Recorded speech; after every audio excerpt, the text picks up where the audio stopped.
And that was the winning entry in our recent MISC Prospector commercial contest. Yes, very cool. Congrats to creators Narian N7, Uzgard, and Jin Tenzo. Excellent work. Yes, indeed. A perfect introduction to another episode of Around the Verse. I'm Eric Kyron Davis. And I'm Sandy Gardiner. This week, we'll look at MobiGlass app improvements, mining the moons of ArcCorp, and building out the Stanton system.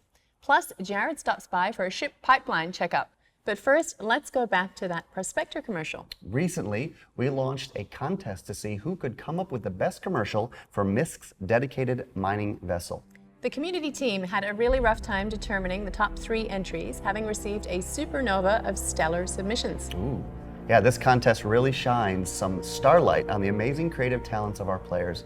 Make sure you head to Spectrum to check out the 2 runners-up in all their glory and take a peek at the other great submissions. Moving into development updates, work continues integrating navigation capabilities and route lists into players' MobiGlass. Right now, devs are figuring out how best to indicate your travel distance and how much longer you can travel along your selected route without running out of fuel. This is but a potential exploration of the earliest versions of this mechanic in the persistent universe. Let's go to Rob Reininger for more. Route planning is the ability for the players to go into the star map and select any destination in the star map. And what it does is it automatically creates like a highway to that destination. Think like Google Maps. You can pick any place in the world. It will automatically tell you where to turn, what points you need to go through in order to get to that destination. So it's very similar to that. Right here you can see a concept that I worked up about a month ago. This system will allow you to set a final destination and will automatically plot your route around various stellar objects. Additionally, it will show you a list of all of the waypoints in your route. Here we have this red section which kind of demonstrates where you might run out of fuel if you have insufficient fuel to complete the whole trip.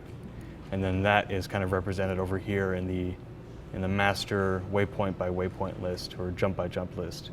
The green section indicates the distance you have yet to travel, and the gray area over here represents the distance that you have already completed, with your little dude located right here, showing where you are overall in the current journey. And so over here on this screen, we have some of that work in progress happening right here. And so we set a route to a location. And so as you can see, this screen looks significantly different than this one. I mean, one of the things that I am definitely looking forward to with regards to this system is that I've been playing Star Citizen for years before I came on the team, and I've only been here a couple months.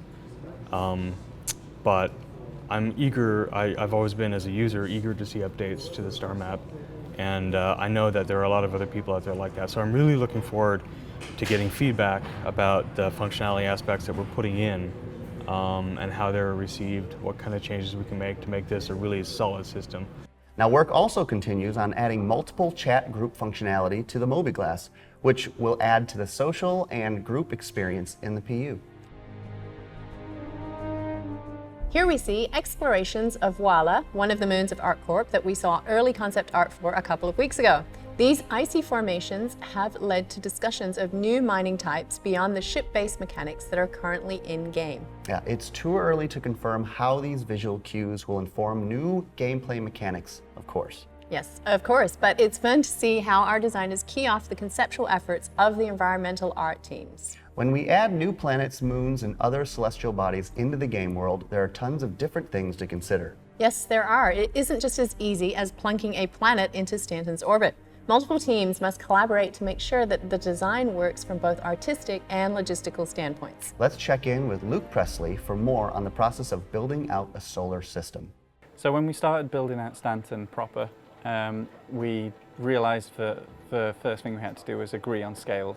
There are maybe technical limitations on how big you can build planets. Maybe art would like the moons to look more epic or the sun to look, because you've got to remember that the star is art's primary light for the entire level. But it can't just be an art piece because you've got to fly around it. It has to be consistent across the levels. The way we did that was by basically recreating our solar system using all the various scales. So we ended up with planets and the distances between everything being 1/10 scale and moons being 1/6 scale. So moons are bigger and suns themselves are just 1:1 scale. So when you say on Mercury, you'll feel like you're right next to the sun. So what you'll notice in the Stanton system is that the sun is maybe twice as big as it was before. Crusader's shrunken a little bit, but what you'll really notice is with all the new stuff, like the first time that you've seen a planet and you're seeing the sun through an actual thick atmosphere, you're seeing its moons orbiting it. These things hopefully appear in a little, the sci-fi kind of Star Wars kind of scale as they go around, rather than the little dot that they might, should be. Jared is back in the studio and geared up with a ship pipeline update. Let's see what he's got for us now. Hey everyone, Disco here, back from his European adventure with another semi-weekly dose of ship updates for you. To start things off, the F-8 Lightning. Prior to the UE Navy, well, it got an update this week. Now, Chris Smith in our Austin studio stepped away from his work on the 300 series for just a little bit to make updates necessitated by recent changes to the enter and exit animation templates, primarily of which included, raising the pilot position up within the cockpit. Now, you're not going to see the fruits of this change in the persistent universe until after the ship makes its debut in the upcoming Squadron 42, but I'll take any excuse I can to showcase one of the more storied ships currently in our development. What can I say? I like spaceships. Meanwhile, here in our Los Angeles studio, work continues in Whitebox on building out the Anvil Hawk, a bounty hunting ship that was first introduced to the Star Citizen community during last year's holiday livestream. The last year's holiday livestream, not the one we don't talk about. Ever. With the cockpit set, work has moved into fleshing out the unique exterior before it moves into gray box modeling sometime next month. The Anvil Hawk is being worked on by the same team that built my current favorite spaceship, the Anvil Terrapin. So you can be certain that we're going to be checking in on its development as it continues through the pipeline in the coming months, because I love these guys. Finally, the Aegis Hammerhead continues barreling its way towards its intended release in the upcoming Alpha 3.3, with work continuing on its VFX and damage states. And I'm going to encourage all of you to tune in to Reverse the Verse Live tomorrow at 9 a.m. Pacific, 4 p.m. UTC for the premiere of the Aegis Hammerhead ship shape, followed by an in-depth Q&A with designers and artists who are working to bring the ship to life. Now it's going to be your chance to have your questions answered live by team members and get your best look yet at the current state of the Aegis Hammerhead. And here's a hint just to hold you over. Not only did it get bigger, big surprise, but it also got an additional second deck too. So much room for activities! I beat you! So until tomorrow, back to you in the studio. Thanks, Jared. Finally, we're back at the Scramble Races. Recent adjustments to Gravlev have been a game changer with this mission type. Here's Ed Fuller with more. So the latest improvements that we've made to the Scramble Race feature are, we have improved the lights for all ground vehicles. We've improved the durability for the Cyclone's wheels so that they stay on the vehicle and they don't fall off so quickly. We've also made it so that Gravlevs are incapable of going into SEM mode, so they can't take off. They stay on the ground. It makes for a better racing experience. And we are working towards having the ability for passengers of Dragonflies to be able to help out their pilot by providing covering fire, and then also for the Cyclones, for the passengers to do the same.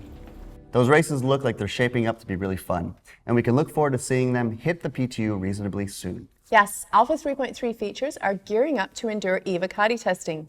Getting it into their hands as early as possible is an important step towards a wider PTU release. Yes, and as we mentioned last week on Reverse the Verse, this round of testing is a bit unique. We've split object container streaming out to its own build. OCS is a big technical challenge that's going to take more testing and attention than the rest of the features and improvements planned for 3.3. And due to our date-based schedule, it has been split out, so it won't hold up the release. That means Alpha 3.3 will be released on October 10th at CitizenCon with new ships, features, and gameplay. You'll see things like FPS AI enemies for the first time and those scramble races we've seen in development making it into the game. Yes, we'll get OCS and all the content that comes with it, like Hurston and Lorville, live as soon as it's ready via a dedicated patch we're currently calling 3.3.5. You can look for that update on the roadmap tomorrow. And that just about does it for this episode. We'd like to thank our subscribers for sponsoring this and all of our shows. Yes, and of course, thanks to the backers for making the development of Star Citizen and Squadron 42 a reality. That's right. Until next time, we'll see you around the verse.